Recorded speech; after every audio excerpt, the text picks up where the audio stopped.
Get ready for the dictation. 10 seconds. 5 seconds. Start.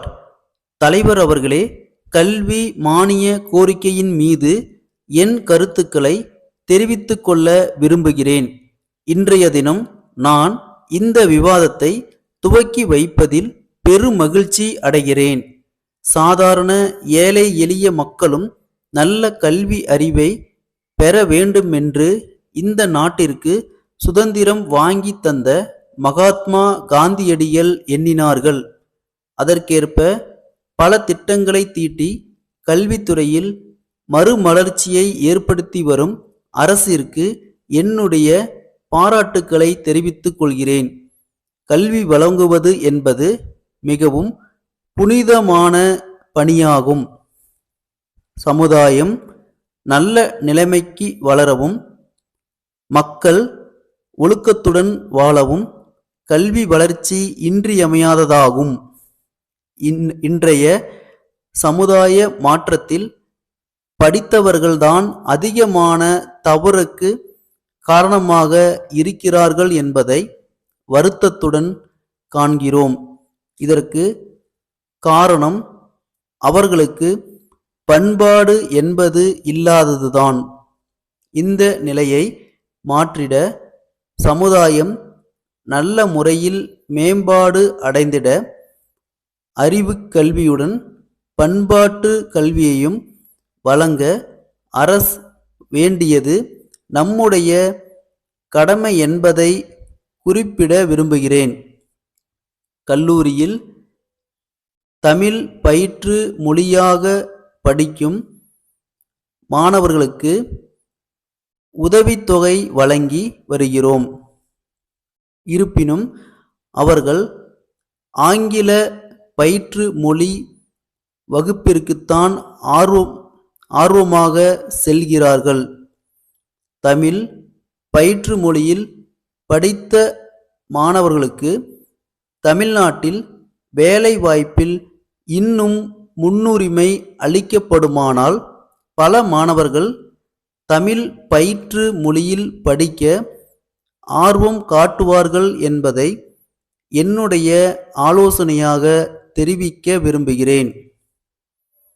நூலகங்களுக்கு ஒதுக்கப்படும் நிதியில் பெருமளவு பணம் ஊழியர்களின் ஊதியத்திற்கே சரியாகி விடுகிறது என்ற நிலை இன்றைக்கு இருந்து வருகிறது.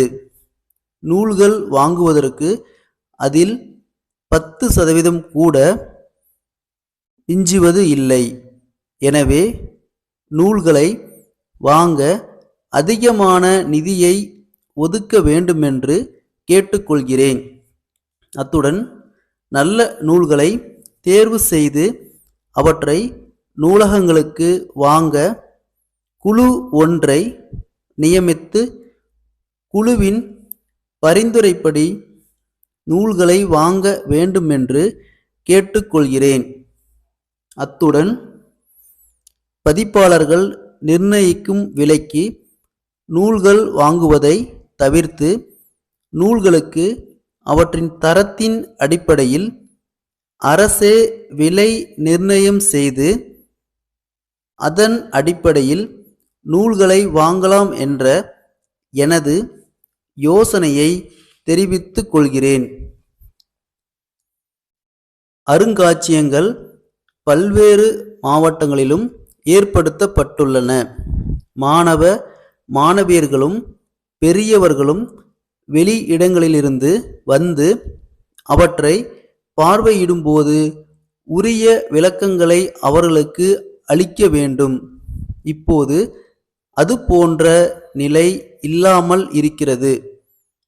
உரிய விளக்கங்கள் அளிக்கிற நிலையை ஏற்படுத்தினால் தமிழ்நாட்டின் பெருமையும் வரலாற்று உண்மைகளையும் சரித்திர சான்றுகளையும் சரியான முறையில் மக்கள் அறிந்து கொள்ள வாய்ப்பு ஏற்படும்.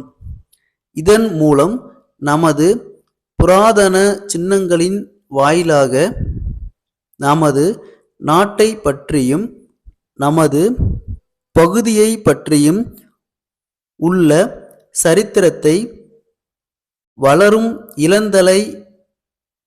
தலைமுறையினர் அறிந்து கொள்ள முடியும்.